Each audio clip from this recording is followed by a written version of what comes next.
Hey, this is Mr. A, and I want to do a pre-reading lecture of what you're going to be reading about in Chapter 22, Electric Current. We have been talking about static electricity, and now we're moving on to electric current. Static means standing still. Current flow means that now these charges are on the move. I just want to reinforce a couple of things that we learned about in static electricity that are going to be a continuing theme through our discussion in electric current. I've drawn the familiar picture here of two parallel plates, and I've drawn schematically a battery here. And this battery is what put these charges on either side of the parallel plate. So if I connect a wire to the positive side of the battery, the positive charges that are on that side of the battery will be transferred through this conductor to this side of the plate. Likewise, the negative charges that are on this side of the battery are going to flow through this conductor to this side of the plate.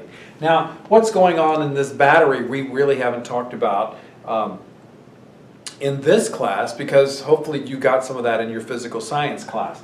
What is inside a battery is there's some chemicals, some electrolytes, and anyway, it just sets up some atoms such that there is positive charge on one end of the battery and negative charge on the other. And it will continue to supply those charges as long as the chemicals in the battery are working. So this is a chemical battery which is supplying the charges.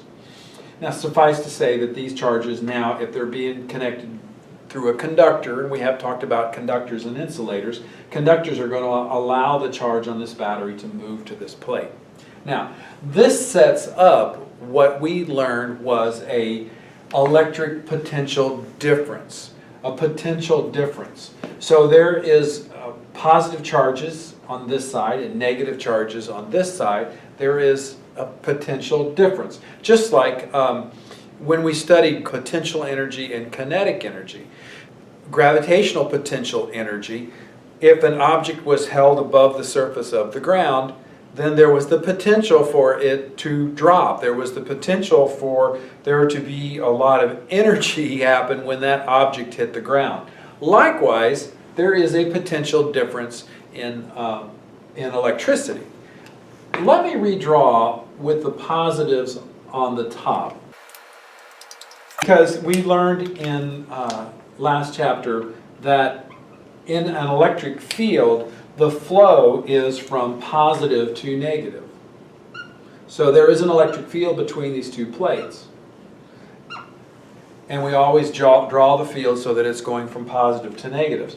Now, this, I think, helps you understand about electric potential in the same way we talked about gravitational potential. There's the potential for this current to flow through between these two plates, but it's not going to flow because it's two plates and there's no conductors.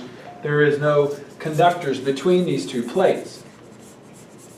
But if there was a wire that short-circuited these two plates, then we would get what we call current flow going from positive to negative. I needed to switch this battery sign, didn't I? Going from positive to negative. There would be, this is a circuit now. This is a very simple circuit where charges are allowed to flow from the positive side of the battery back around to the negative side of the battery.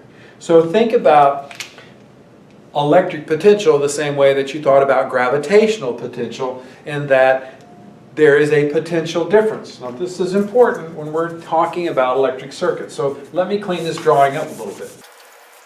The most simple electric circuit that I can think of is one like a flashlight battery. Here is the battery. And notice I'm drawing schematic symbols. I'm kind of jumping ahead what I want to talk to you about in this pre-lecture. But I'm drawing symbols for the battery and the wire conductors. And now I'm going to draw a symbol for a light bulb.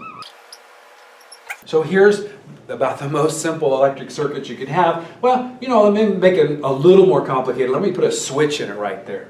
Right?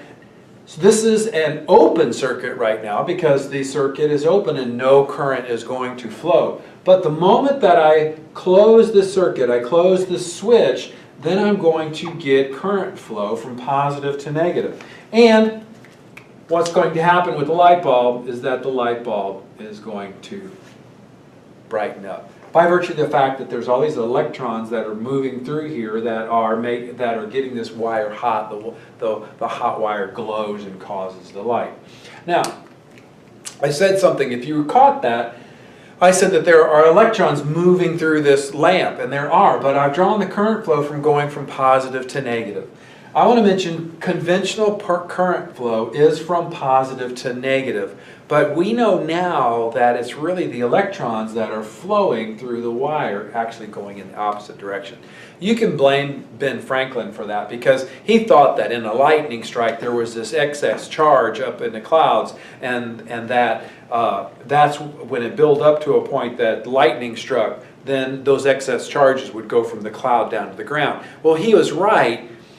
But he assigned the positive sign to the excess, the abundance of charge up in the sky. But really it was an abundance of electrons, which is a negative charge. But in any case, from this point forward, when we talk about current flow, we're going to be talking about conventional current flow going from positive to negative. Now, one more thing that I want to talk about is resistance. We're going to be talking about Ohm's law, and Ohm's law involves electric potential or voltage. I guess I should make this clear that this is going to be talking about voltage. Conventional current flow, that is current, that is measured in amperes, and resistance is measured in ohms. Resistance, this light bulb is a resistance in this circuit. This is not just a straight wire going through here. It actually, this light bulb is going to dissipate some heat. It's going to take some energy. It's got a certain power, like your light bulbs have a 60-watt light bulb. So there is some resistance here, and that is going to restrict the current flow somewhat. What you're going to be reading about is relationship between resistance, current flow, and voltage, electric potential. So I just wanted to give you that heads up so that you'll be ready for the reading.